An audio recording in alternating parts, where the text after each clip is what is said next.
Look at all that sweat, you guys. I just got back from a run.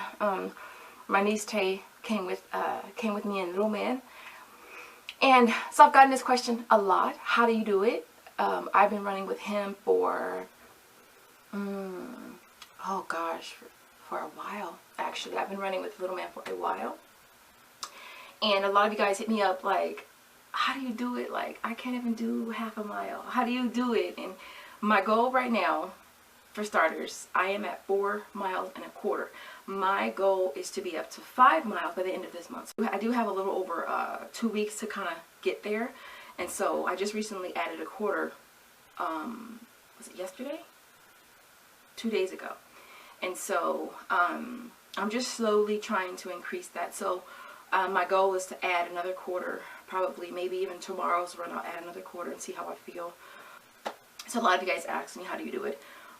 With running, whether I be pushing little man or just running solo, I'm going to give you the same advice, only with pushing a stroller. Obviously the safety is going to be important, making sure that you're running in a safe place and making sure that like I run on asphalt. I don't run on driveways because I feel like that increases my chances of tripping or falling or stumbling.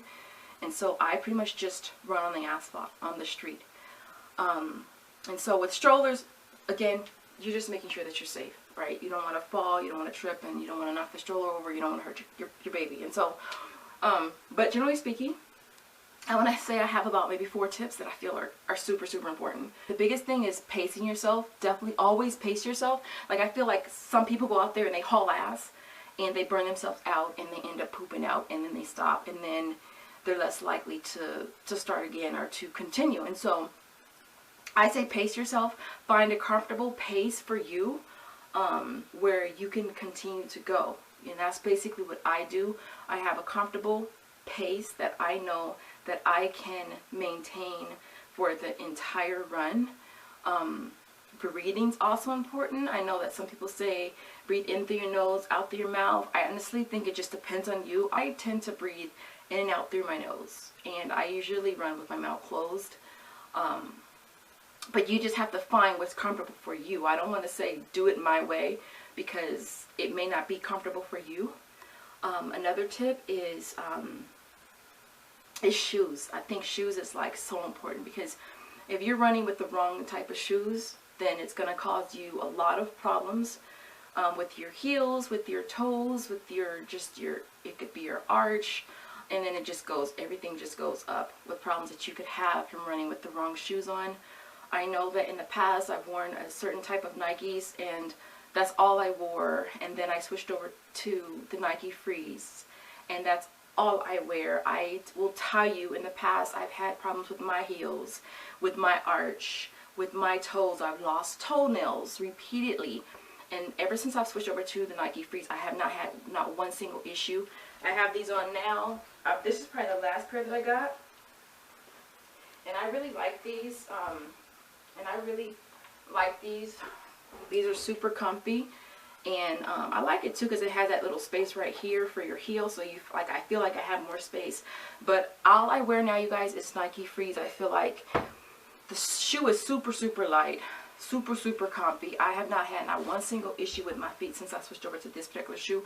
So shoes are definitely important. Next to that is going to be for me, honestly, it's music. Like, I have to be listening to music that gets me pumped, and for me, it's usually rap. Like, I listen to Nicki Minaj's playlist, Tupac's playlist, a lot of old school music, and so a lot of that just helps. It just gives me that extra push. And so music's important to me. And then what else? Hydration.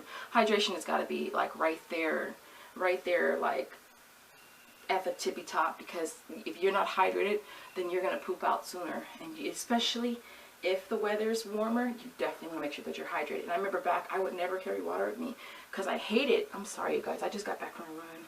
I would never carry water with me because I hated carrying stuff. And so I started doing routes where I had water stops, and I would try to have at least 2 or 3 water stops based on the weather and how I felt.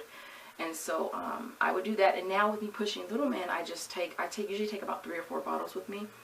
And so yeah, so hydration is definitely important. And then other than that, you guys, that's basically it. And I think that when you start to pace yourself, then you can kind of increase that pace a little more, where you can run a little bit faster or run a little bit longer. Like for me, my runs, it is a challenge for me, but not as much challenge for me. So the biggest things that I can do as far as making it that much more challenging is to is for one, to run a little faster, and 2, I could do sprints. And that's what I've been doing lately, doing sprints. I will do a 30-second sprint with him, and that's like that really challenges me to do a whole out sprint pushing him. And so, but anyways, I'll leave it there because I'm gonna jump in the shower before he wakes up. And I hope this video helps those of you who want to share your tips to being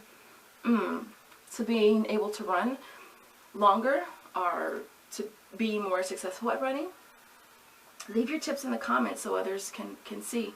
And I will see you guys all in the next video. Later, guys.